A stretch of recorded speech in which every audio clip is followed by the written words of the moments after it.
And welcome back to the Part-Time Otaku Podcast. My name is Dave. My name's Grant. And this week we're going to talk about Attack on Titan Season 4, Episode 9. We do this week to week. We're anime-only watchers. We break down, review, give our thoughts and favorite moments on this week's episode. So we will get to that.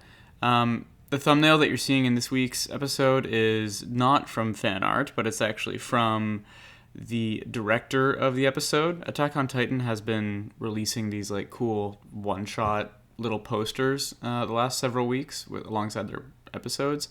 I think, Grant, like sometimes the director does it, and then other times it's like someone on staff. Yeah, just someone, or maybe one of the animators or the studio. I'm not sure who did this one, but it's a pretty cool shot of Levi kind of looking down at you from that carriage scene that's actually in this episode. Anyway, do you know what these like week to week we have a new episode, then we have the new like key art put out, or like this little art. It reminds me of, like back in the day. Well, I say back in the day when you could go to shows, but you'd go to like a Montreal or an Ottawa show, and there'd be like a unique poster for that tour date.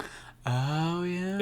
Every week, like I'm, and I love those, and I've collected those over the years. So seeing like this week to week art, it's kind of it's like a double the treat. We get the new Attack on Titan, and then we get the new artwork. It's been fun, a lot of fun. Yeah, it's like a collectible, it feels like. Yeah.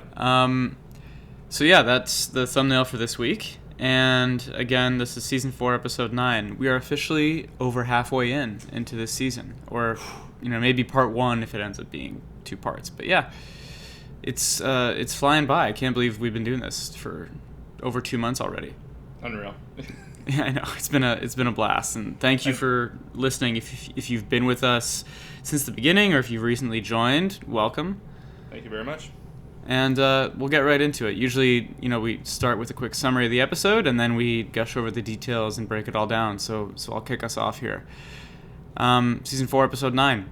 In this episode, we go 3 years into the past. Parody Island makes contact with the Elena and the anti-Marleyan volunteers and proceeds to capture additional Marleyan crews with their help.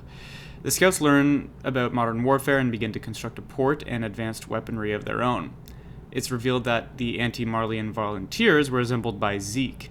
Eren believes that Zeke has discovered how to circumvent Karl Fritz's vow to renounce war, and that if they unite, they could use the founding Titan's power to control the Titans stored inside Parady's walls. In present day, Sasha's funeral is held. Friends, family, and Marley and Nicola are in attendance. Levi brings Zeke to the forest of giant trees under heavy guard. The anti-Marleyan volunteers are disarmed and kept under watch since Zeke's arrival. The episode ends with Armin narrating these recent events to Annie, who is still in her crystal shell. Woo woo. It feels like our wish came true. We got what we wanted. That is exactly this is the episode we've been waiting for. Yeah, I wonder if we'll get more of this, but if not, I mean, this episode did a pretty good job of showing us like what happened in the interim. Mm-hmm.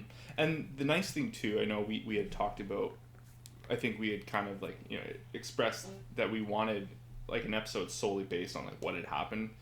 I hadn't realized until I watched the episode that I wanted current and past, like the kind of like the twist of Armin, like narrating the episode in current day. I thought that was like a really like it was just like a really good storytelling tool.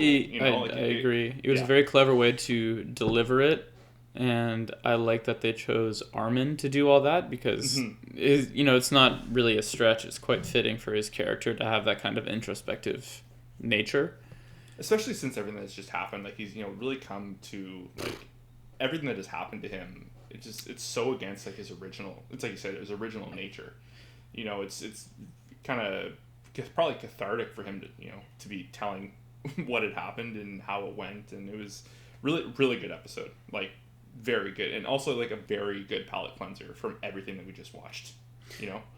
Yeah, I think this episode, and even the ones that preceded it, and just this season at large, is a really good example of why Attack on Titan is such a great show, and why it's trending right now as like greatest of all time on all these lists. Sure. I don't know if that's not what I'm saying it is, but I think it's definitely in that conversation because I think so. Yeah. When you just think about the pacing, we're only 9 episodes in, but we had 4 episodes of an entirely new cast introduction.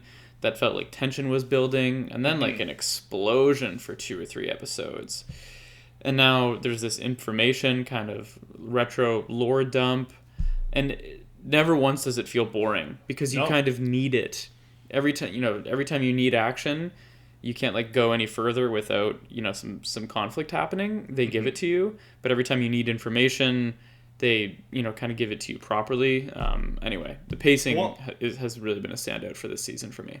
I agree, and it's even though like from like what we've heard, like the anime adaptation is like so close to the manga. Yeah, It even watching it, like even though like it's already known content and people kind of knew it was coming, this season kind of felt like they were taking those big swings and they've been connecting every time, even though like it's been like a known quantity. mm-hmm. Do you know what I mean? So like it just like there's these big moments that just change of environment and characters and feel like it just it's like you said, like they and then pacing of all else, like how often is pacing one of the biggest problems in any show, especially in anime? Oh my god, yeah, Like, that's a trope, or that's just a problem anime has. yeah. And I mean, I'm not saying Attack on Titan is perfect. Maybe like seasons one No. through three could have done this, perhaps a little more efficiently. But anyway, that's a conversation for another time. Well, yeah. If anything, like season 4 has shown, is that there was not corners to be cut, but there's some fat to be trimmed for sure. Yeah, big time. Like I'm about to start, season 3 with the girlfriend, and it's like there's a lot of episodes just about trying to understand the politics of Inside the Wall, and Historia's lineage, and what Kenny's place is, and all that. And I mean, all of it ends up being important, right? Yeah. Like it is ultimately important that Kenny had kind of befriended the king at the time, and that he had this razor close shave with the people that were in power, and it all makes sense now in retrospect. Yeah. But at the time, it felt like a bit of a slog. Sometimes it was like because it felt like you were getting away from the plot. Do you know what I mean?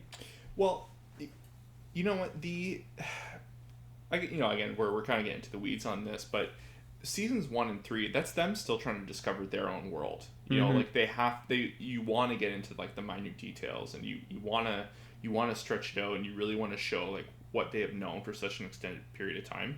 With season 4, like end of season 3 going into 4, it was just like so much. It was like like a whole new world was introduced, and like quite literally. So the pacing of this season makes more sense because they're learning all this stuff so fast. Like they can't break down the whole world for them. You know what I mean? Yeah, they're Like, kind of drinking from a fire hose now. Yeah, so like it would make sense that this season is kind of presented to us this way. It's fast, it's quick. The information is properly delivered. Realistically, but also like we got to move on to the next thing. Yeah, that's a good point. Especially season 4 is with the basement reveal, and as we went into season 4, it's basically like it almost makes season 4 feel like a new show, or it makes seasons 1 through 3 feel like a prologue. It's very interesting. Absolutely. Yeah. Okay. Anyway, so into episode 9, I think it opens on Aaron grabbing that boat right out of the lake of the Marley Scout boat. Did that make you think of the owl right away, or did that make you think of anything? It made me think of the owl flashback. Honestly, until you had mentioned it, just before we started recording, I hadn't even thought of that. Yeah, because it's the same port with the same Titan type. He was the attack Titan, and he picks it up the same way. And I was like, but then I was thinking about it, and I was like, you know what else he did is Aaron also picked up that boulder in season 1. Oh yeah. I don't know if that's relevant, but I remember like at the time he was bitching about it, about how hard it was to hold up, and here he is just lifting fucking boats out of the water. Well, it just goes to show like how much he's progressed. I know. Like just his abilities alone. But yeah, that was cool. Did you like that moment? Hanji shows up. How about her whole greeting and the way she receives them? It was so funny because, like they were having like a joke. Like Levi right off the bat is like they're not gonna buy this. This is silly. Like Morris was like, you're embarrassing us. Mm-hmm. And then everything like obviously pans out for him. It was just like it was kind of like a fun. It reminded me of the festival scene with the warrior candidates. Oh yeah. It was just like kind of like this is kind of goofy. Doesn't really kind of seem the show. It seems very like Hanji, very like akin to her character, like kind of like the wackiness, because we haven't seen that from her in a while. she was always I've always found her kind of eccentric. Big time. If you remember, like, her character introduction is how obsessed she is with experimenting on Titans. Oh, yeah. So, like, kind of seeing her be like that, like, kind of kooky crazy and all that, and, like, just really putting on the show, and, want to come and have some tea, and just the dude's reaction, like, we don't want your pig piss, or what. I think that's what he says. That, yeah. And just, like, Levi's like, oh my God, like, come on. They're a good duo. Yes, they are. In that scene and throughout the rest of the episode. And, like, they've had lots of interactions prior to this, but especially with her being in command and Erwin being gone. Yeah. I think that the two of them make a formidable duo. They have some good scenes later on. Yeah. What was I gonna say is, so yeah, we got a pretty cool introduction to this Yelena character. Oh, we got lots to talk about Yelena. Yeah. So what do you? Yeah, I mean, let's start there. They already have Niccolo. Because they had captured a few people already, right? Yeah, because they're like the second wave of ships coming in, I think, at this point. Yeah, so then they grab, Yelena more or less does this coup, but, she had already made up her mind. So that's one question that we've answered now, right? Is, I think last week we were like, how does it happen? Did she go on Zeke's orders, or was she convinced? But it sounds like they were very purposefully sent there by Zeke. It's probably, because at this point it has been what, a year? Yeah. So it's been a year. So probably by the time Zeke got back, he was planning this, mulling some stuff over. Yeah, and so she has a good, and that's the nice thing too. Like, very believable. Like her whole description. We're kind of, I guess we're not really jumping ahead. It kind of cuts to like the camp scene, and it's it's Levi and I think Onya Capone, Yelena, Levi, and Hanji. And I'm going to say this off the bat, like, this might be jumping ahead. I don't trust this chick at all. Me neither. I say we hang him. We hang him right now. All of them.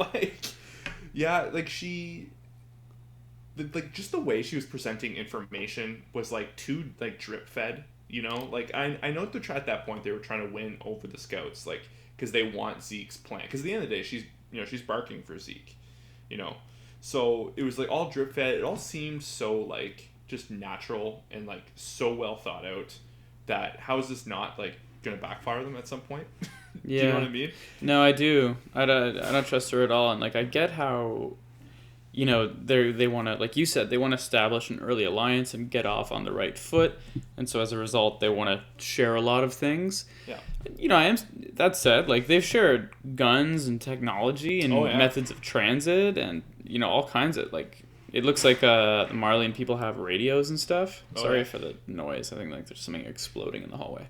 No worries. But it was good too. Like that's one of the, I find one of the coolest parts of the episode was the kind of, just like the, like the audio playing over top, and it's just like, various scenes of like showing them how the guns work and how like I think they show them how trains work and and the stuff is showing like how like the scouts slowly start to trust some of the Marleyans, because like Aaron makes it like one point in the episode like very definitively like, yeah, only some of them have trusted us, the rest are all in prison. Yeah. So like there's clearly like they're being trickled in, like the ones that Zeke trusts. I'm like Nicola might be the only other exception, because it doesn't, at the beginning it doesn't, he was like, just shoot me, like kill them, like kill these devils. Like so. Also hearing, two things. There's another funny Hanj moment of her looking down the barrel of a gun. Yeah. I was like, you are not practicing proper firearm safety protocol. Well, she puts the clip back in. No, I know. Believe. Yeah, but I did think that. I was like, oh man, it's like this drawn on her, and like but no. So that was, that whole scene was very, very interesting, because we got some like military behind the scenes lore dump from Yelena. Yeah, it looks like, I didn't write it down, but it sounded like Marley has got somewhere around about 1 million man army. I think I think it does say 1 million. There's like 50, I think there's like 50 brigades, I think, and then there's they make reference to the fleet, and then also Hanju's surprise about like weapons from the air. and like Yeah. just her like freaking out.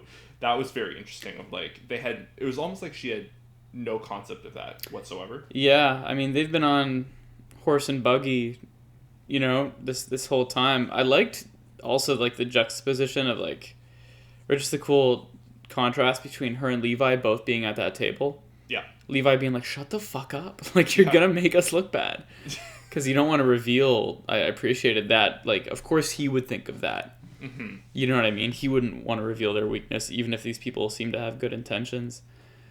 But that was really cool, and I mean, it was, like we said, it was interesting to see how much of their technology they shared. Yeah. So what do you think about this whole anti-Marleyan volunteer shit? Like all these people that are on Zeke's side, like Yelena's almost obsession or reverence that she has with Zeke. Like, what do you think that's all about? Well, they like they do like there's like that visual of her, like I think she's clearly like in the Marleyan Navy, and just the first time she sees Zeke, and like just the way it's drawn, it's very like glittery and over the top, and like it's almost like she had seen God. Like they really stressed that point. It was like her version of telling it too. Mm-hmm. So I do buy her like her legitimate faith in him. Same. And they also hint too, because both Oni Capone and Yelena, like they aren't Marleyan by like birth. Like I think they're like there's conquered by other nations. There were other nations that were conquered by Marley. Yeah.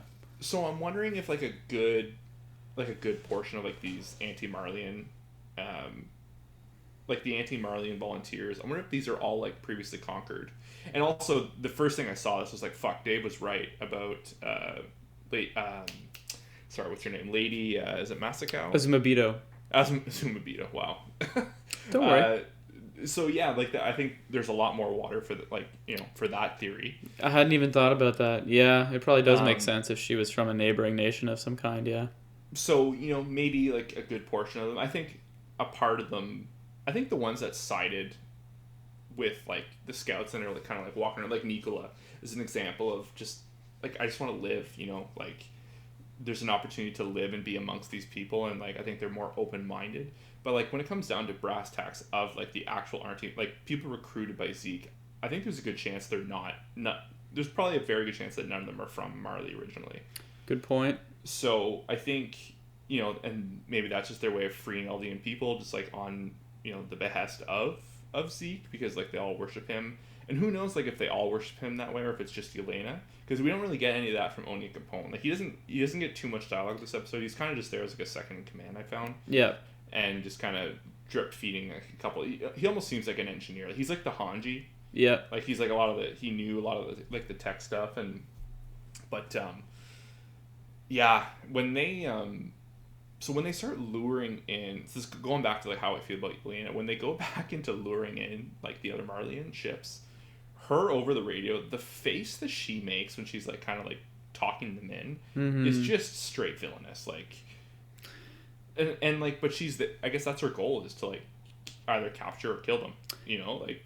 Yeah, you know what I mean? It's tricky, right? Because, so I agree with all of that. I think I don't trust her just as you don't, but it's like, for a minute there I was like, is this all a ploy for Zeke to gain their trust and betray them to give them back to Marley? And I think the answer to that is like, no. Like they've killed way too many people, way too many Marleyans. They're clearly committed to tearing down Marley. I just don't think they're committed to being 100% ally to parody either. I think they're looking out for number one. You know what I mean?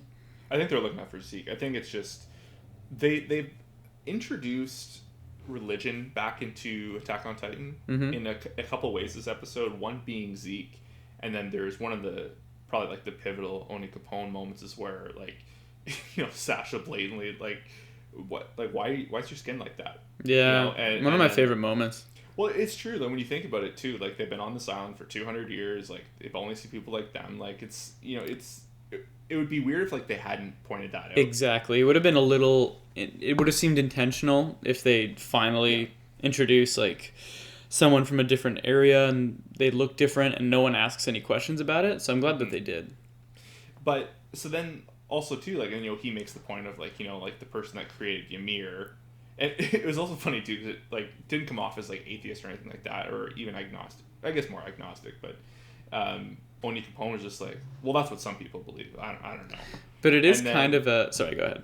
and then Army is kind of just like, oh, like, you know, and then like that kind of leads to like Army's kind of like not praying to Annie, but just like the confessional at the end of the episode. Like, there's some weirdly very like a lot of religious tones in this episode. Like, 'cause Yeah. I had totally forgot. Like, I had never really like. Because there's only like the Church of the Walls, I believe, in the previous season, which I had completely forgotten about. Yeah, they worship the walls. Worship the walls, and it had never crossed my mind that these people didn't have like a religion other than that. It was just that was just what it was. Which, in retrospect, the people worshiping the walls kind of makes sense because the walls are what were fending off Yeah, all foreign powers and invaders. yeah, Because the walls were a deterrent. We just didn't know back then, which is kind of interesting. yeah. On that last, just quick note on that Anya Capone answer, he said, our creator thought things would be more interesting if we had a bigger mix of people. I thought that was also kind of meta. Yeah. Like kind of meta, like Isayama, the guy who writes the manga, maybe thought like shaking this up and introducing a bunch of new characters also makes things more interesting, which it definitely has. Absolutely. So after this, we flash around a little bit, and we see Eren in the courtroom, or like with the parody brass, and they're more or less delivering, I think, what they're learning from Yelena and Anya Capone and whatnot, right? Which is basically that Zeke wants to meet, and he has a plan. It kind of came off as like, these are my terms. Yeah. Like it was Zeke kind of throwing some weight around without even being in the room, and I was kind of like, this is just more evidence that like he's not like he wants to work with him, but like he's here to do his thing. I feel like he's kind of bullying his way into the situation. Yeah, and Eren. So obviously, the reaction from the military brass is like, "Fuck no!" This guy obliterated half the scouts. Obviously, it's going to come across with some people are not going to be super stoked to jump into bed with him. No, it's only been like a year since probably Erwin and most of the scout regiment died. So yeah. Mm-hmm. Eren comes clean though about the royal blood connection. Mm-hmm. which is interesting. That was a reveal that we got toward the end of season 3, part 2, right? Which is if Eren touches a Titan or a person or someone with royal blood, it seems like he can use the founding Titan's powers. And it makes you wonder, what does Zeke know that we don't? Or what is Zeke aware of how Eren is able to tap into that power? Do you think it's interesting. Do you think when that moment happened with Tina Fritz, like, because Zeke would have been relatively nearby, like that, because that wave went out to everyone, did it not? Yeah, like it showed everybody feeling Eren using that power. Like it flashed to Berthold and Ymir and Reiner and their reaction of like feeling the coordinate ability. But it's hard to say if they put the pieces together. Like, how could they have possibly known that Eren had just come into contact with someone with royal blood? Because it was a Titan at the time, too, Sure. Yeah. But who knows? Like, maybe, Zeke, all he really said, an episode or two before this is we need the founding Titan and we need a Titan with royal blood. So maybe, I don't know, maybe he just wants to fucking eat Eren. Like, maybe that's the play. Like, let me just eat you. Yeah. I really don't know, because Zeke's starting to remind me of who's the character from Game of Thrones there, the one that his accent changed every season. Oh, Littlefinger. Poor guy. Kind of like he has all these cards. He's not even like, people aren't even aware of how many cards he has. He seems to have a lot of information. Mm-hmm. He's kind of had like a lot of access overseas to kind of someone of his Eldian status to have all this information and knowledge. I'm sure he's learned some stuff over the years. But like, it's funny because like they make a reference. I forget the guy's name. The guy sitting up next to Historia. The guy, I think he was originally like running the military at one point. Yeah, I forget his name, but yeah, I feel you. But he makes the reference of like attacking didn't work, so he's trying diplomacy. Yep. And it's just, I think Zeke is desperate, and it's like we had said before. I think he's an opportunist, and I think this is right now at this point is the only option that he has. And he's just kind of, I don't know if he's bluffing his way in, because he has a lot of concrete info, and everyone good intellect in the show is also like, yes, that makes sense. Mm-hmm. So like for I find for Hanji to be like, well, like, you know, yeah, I guess that checks out, you know. So like but I don't know. I think there's some ulterior motives for sure going on all across the board. Yeah, I agree. I'm interested to see it. I'm sure that shit is going to hit the fan. I just don't know. And this is like what makes Attack on Titan so great, right? Is I don't know how or when or why. But it feels like something, you know, there's nothing is going to go to according to plan here. So, and then what do you think about Aaron's interpretation of Zeke's plan? It feels like Aaron basically says, well, maybe he's found a way around the vow. I don't think that's a reach because Aaron can't use the Founding Titan, ergo he's not blinded by the vow against war. So maybe if he just holds hands with Zeke and tries to shift some memories, maybe that'll work. Or maybe Zeke thinks he can overcome it if he eats Aaron. But Aaron's thought is, maybe they could hold on to that power and use it as a threat to keep Parody Island safe because they would then be able to activate all the Titans in the walls. What do you think of that? This revealed where Aaron's like not bloodlust, but it just kind of shows where his at this moment it's kind of revealed to us that is the lane he's chosen to go down. Like he's not like Armin, like because Armin throughout this episode is like there must be another way, and Aaron is just like it's like he's only seeing black and white at this point. Like it's just war. Like I think he just sees like conflict as the only way out of this. I agree. He sees conflict as the only way to conclude this, like where they're at. Like I don't think policy or diplomacy really interests him. No. And we're jumping ahead a bit here, but there's this good scene with him, Mikasa, and Armin where Aaron is practicing his shooting because of course he is, right? Like as we've talked about a lot, he's probably really been busy honing his craft. Mm-hmm. Or maybe just all forms of warfare, and that scene. But he's always like that. He was always pushing himself. He was always like trying to prove himself and get to that next goal. But I loved the disparity between the two characters. Armin talking about, isn't there a way to clear up this misconception? And Aaron, I love that line. What misconception? Like they think we're monsters that can transform into Titans, and we are. Yeah, we are, and it just goes to show. Like just how gray the whole situation is. Like Armin has a legitimate point, Aaron has a legitimate point. No one is more correct than the other. Like just the situation they're in right now. Like it's this show. It's just been riding this line of like everyone's so cornered in. Like there's no way out. It's just you got to keep going down the path. And I think Aaron is kind of becoming the avatar of that decision. Mm-hmm. Like we've already seen it, like in action. We've seen the result of him following this path, and you can just see it. Like this is where his feelings become concrete. Is like in this moment. Yeah, I don't know if it was, definitive in that moment, or well, it definitely was for the audience. You know what I mean? Like, you can tell that even 3 years ago, Aaron was growing restless. Yeah. And he, because at the beginning of the episode, something we didn't mention is like, they're happy they found that ship and everything. He's like, yeah, but, we only found it because we got lucky. Like, what are we doing? Mm-hmm. You can tell he's a little dissatisfied, or he's kind of rearing to go. And then in that scene with the gun practice again, there's two weird things here where he's like, Zeke only has 3 years left or 2 years left on his term or whatever it is. So again, he's thinking about like timing. Yeah. And did you catch that in that same scene? He goes, hey, Armin, have you been able to see Berthold's memories? And Armin just sort of shrugs it off like, no, like, yeah, but nothing useful. Yeah, definitely has. He definitely has. I think Armin very early on is seeing the changes in Aaron. I think it's as simple as that. Yeah.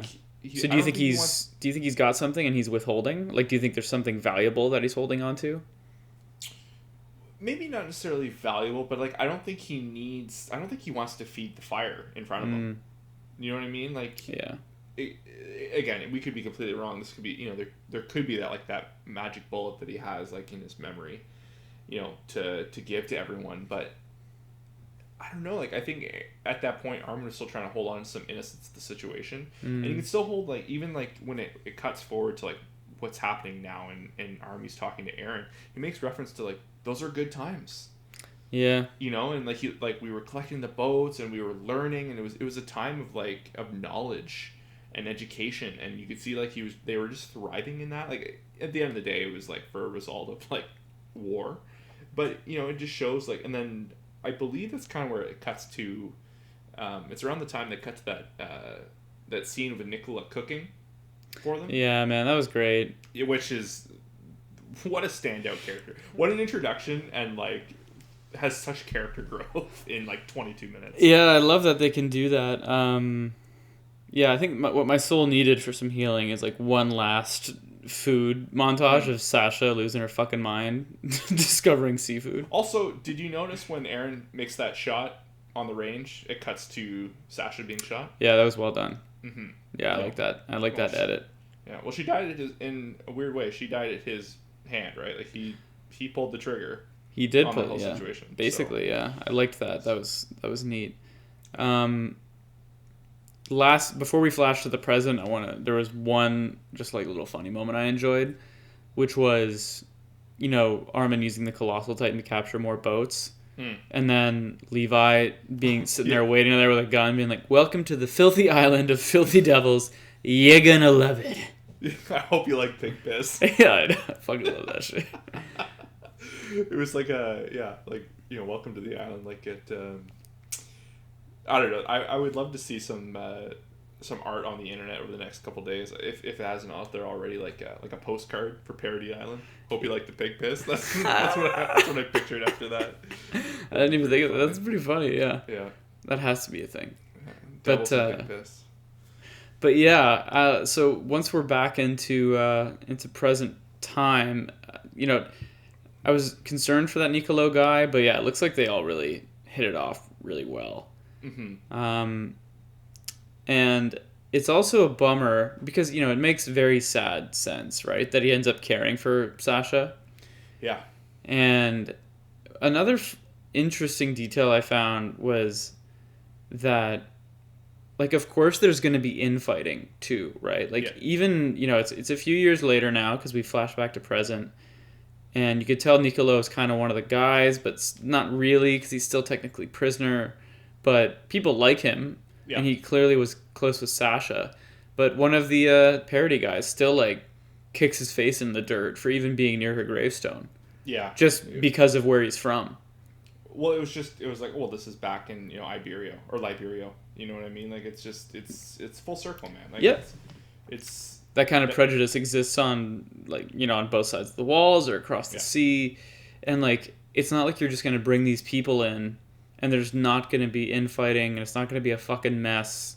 We're not going to sing Kumbaya because the chef got along with one of his captors. You know what I mean? Yeah, but you know what? Keep in mind too, I can't remember if we saw that whoever whatever Parody military department that guy was from, pretty much the entirety of the show there was so many bad eggs in the government and the military police and even the garrison. Good point. I think that also could reflect of the old Parody, but it also kind of shows it blended well into the prejudice of being from a different country, the Marleyan side and all that. So it was kind of split between that.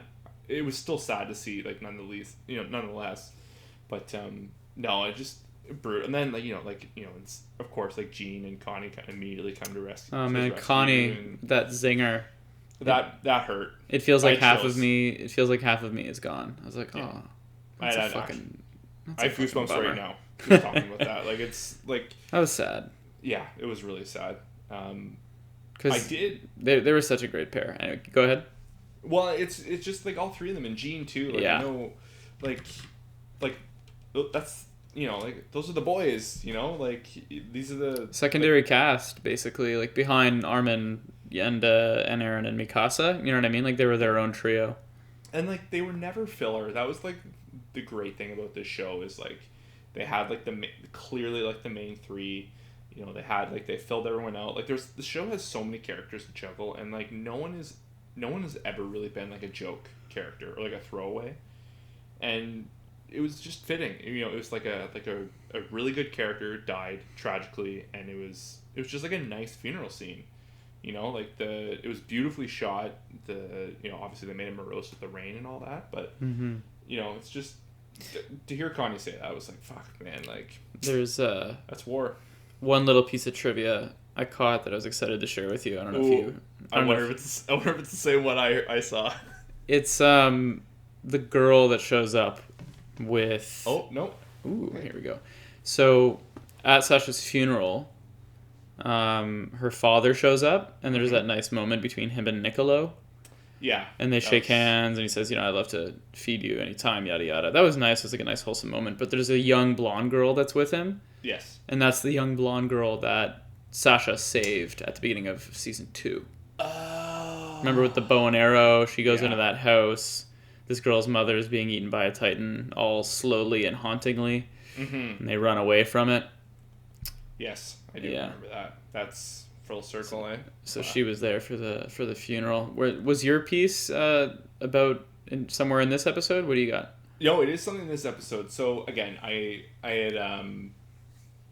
was just perusing the one of the subreddits there, and I don't know how true it is because again I don't speak Japanese, and it when I was reading it did kind of seem like a stretch, but apparently something to do with Niccolo's name and like a translation to Japanese is somewhere along the line of someone's name and something that was said is a translation to meat. Oh. So her final words were not about food. It was her kind of like reaching out to Niccolo in some way. Oh, don't break my heart like that. That'd be awful. Yeah, and I had read that and I was like, like it seems like a stretch, but like if that is the case, that is like really sad. Yeah. Like, the way he had a huge Niccolo was like, I'm not exact. He was fucking crushed. Oh yeah. So like they clearly had a relationship, like more than just like his cooking, and he tries to like undersell it of like, no, she just loved my cooking, and like I think it was Jean was like, no, I think she cared about you, man. Like, I would have liked them to lean into that a little bit more. Like I don't think the audience would have punished the show or the manga or just the story if they leaned into the fact that there was like a genuine romance there. Yeah. Because the show has done an incredibly good job of avoiding weeboo romance cringy type shit. Sure. But like the show could absolutely handle like a romance at any stage. You know what I mean? In that moment, that was like the perfect shot to be made. Yeah. No pun intended. Or at the end of season 2, when like Mikasa has that moment with Eren right before they almost die. I was like, if like you want to do like a little on-screen kiss, I don't give a fuck. Like the characters have come so far. I agree. There's nothing cringy about that at all. But I went out of that with the assumption that Niccolo is probably in love with her, and that sucks. Yeah, it was brutal. We get a quick scene with Levi and Zeke. Levi bringing Zeke to the forest of giant trees. Mm-hmm. Every scene with the two of them feels like there's a bomb about to go off. Like Levi wants to fucking kill this guy. They're very much setting up that fight, and I think that is like why deep down I don't trust Zeke. Like I think there's lots of reasons not to trust him, but narratively they are really having like some philosophical like not debates, but like just two varying opinions of like genuine hatred for one another. Yeah. On screen, enclosed, contained. Like it's obviously not going to break out in that moment. But like we're on our third one now, or second or third. Yeah, probably. Second because there's only been 2 episodes since they've been all together. But I think we're going to get maybe a couple more of these, and it's just setting up for their eventual throwdown. Yeah, and in my opinion. No, I agree. And that setting, the trees, the forest there, like there have only been violent encounters there. You know what I mean? Like you think about the female Titan in season 1 chased them through it, and then in season 2, Reiner and Berthold ran into it and were pursued by the scouts, and Ymir was in there and like ate Historia sort of at one point. Like, even the setting is ripe for violence, and as Zeke said, like it looks ideal for ODM gear. I don't know. It does make me worry, though, because it just seems like a stretch that Levi makes it out unscathed twice in a row. Because Zeke seems like a pretty formidable opponent. Yeah. Punches were pulled last time, like intentionally, obviously. But... Yeah, I believe their first fight, Levi got the better of him. I just rewatched that today. Yeah. Unreal. But you have to imagine Zeke has been ruminating on taking a big fucking L there, right? So Yeah. it makes you curious, like, what would he do to... Do you think he made that reference to the ODM gear as like, I see what you're doing here, like you're trying to box me in? I think so. Or was that of, are you guys going to train us to use ODM gear? Because then he immediately hops into a conversation about Falco and Gabby. Yeah. I took it as the former. I think that he's calling Levi's hand because he knows what's happening. But again, it feels like Zeke's a fucking snake just lying in wait. You know what I mean? He went there fully aware that he would probably be held under lock and key. Yeah. You know what I mean? So I think that if he has a play, he's just waiting. He's waiting for a chance to play his hand. They're trying to keep him outside of the walls. Yeah, which is like they're taking like this, very solid precautions. I would probably continually amputate his limbs so that he could never transform. Yeah, but that's probably going to go against the deal. I think I'm sure if Levi had the choice, that's exactly what would happen. That might violate some kind of early good faith for an alliance between the two of them if they continue to saw off his arms. Well, even I don't know, because even in this episode, like there's already the good faith has been shattered a little bit. Mm-hmm. I think that's kind of like where the episode ends. Yeah, we're going there. Is Yelena saying, "I didn't think we'd be giving you these guns to point at us later on." Also, what is with their out? Because I noticed Nicola had it too. They're all dressed. Are they all dressed in black for a funeral, or is that just their attire?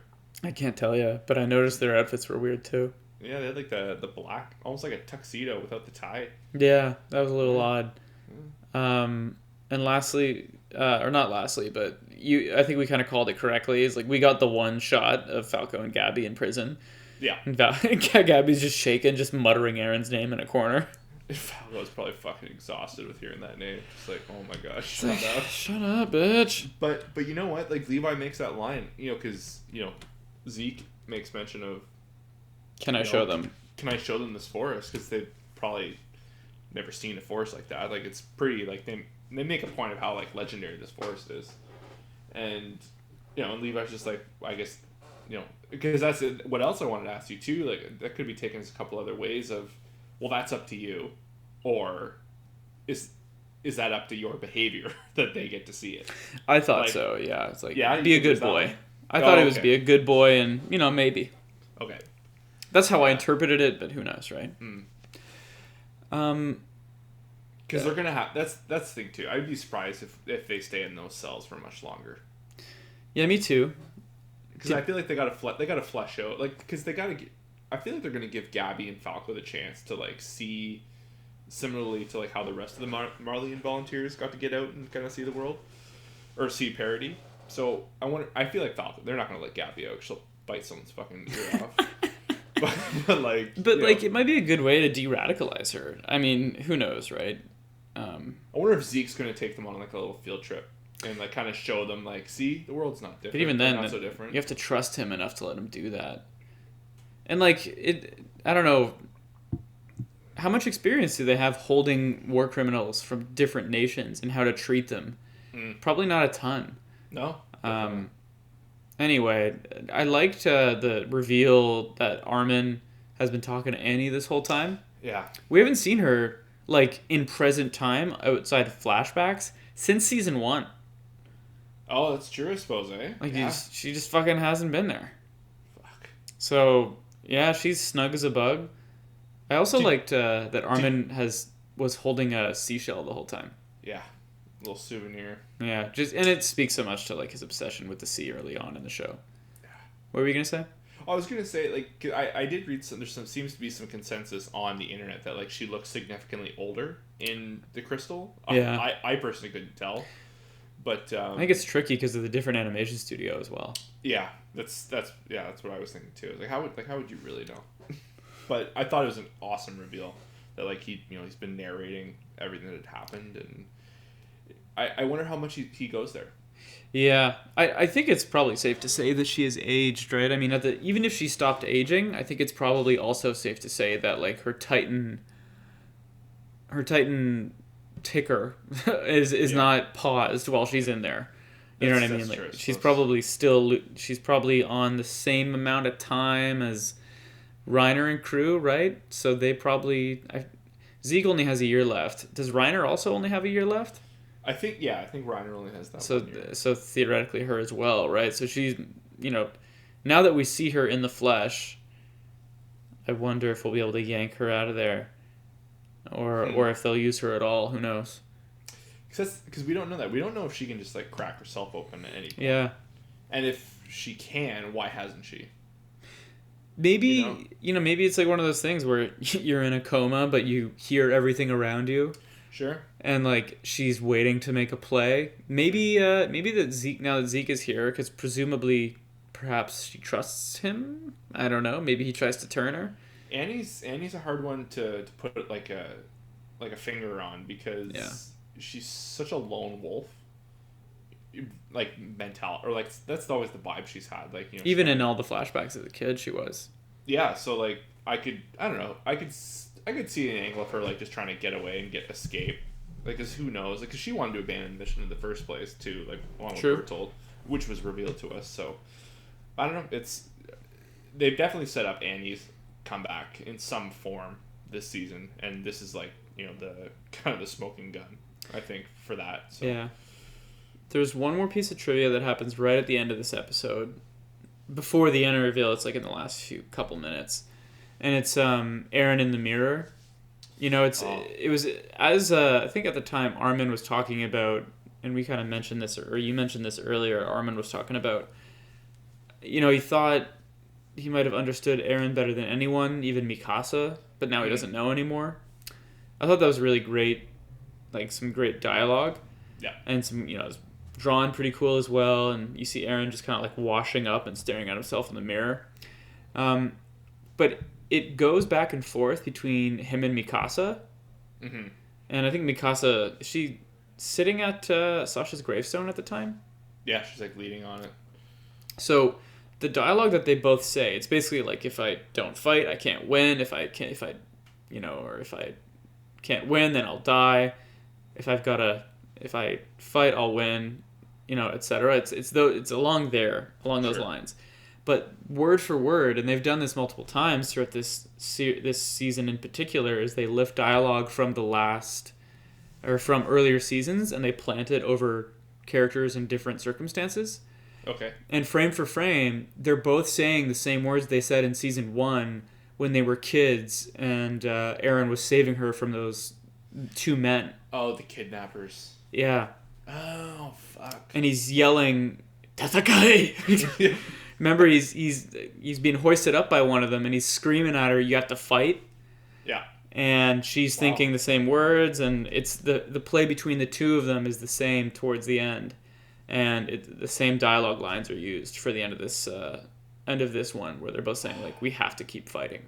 This fucking show, man. I know. Yeah. But you know what? I think a big part of too, like Armin making all those confessions, like Armin has made it clear of like fuck, like he was right. Like I didn't want him to be right, but he is right, and I think everyone's gonna be all pissy with Aaron, and I think I kind of got the sense that maybe everyone's gonna click up a little bit again, just in time for like Zeke to fuck them over. And then they're like, okay, like let's go get Zeke now. That's kind of what I'm foreseeing. Yeah. Because there's that line that, fucking Yelena. This is where I knew that she was bad news. That line with, is it Pixis?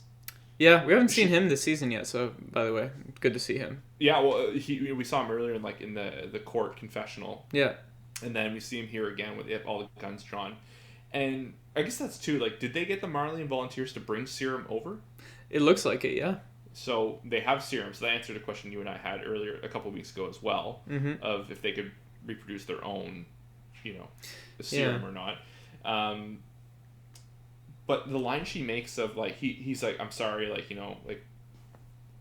under the circumstances, like it is what it is, and she makes that line of like, don't worry, we're gonna dine at the same table again one day. Yeah.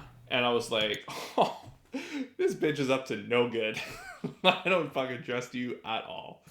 And she's just so smug, similar to how Zeke is. Yeah.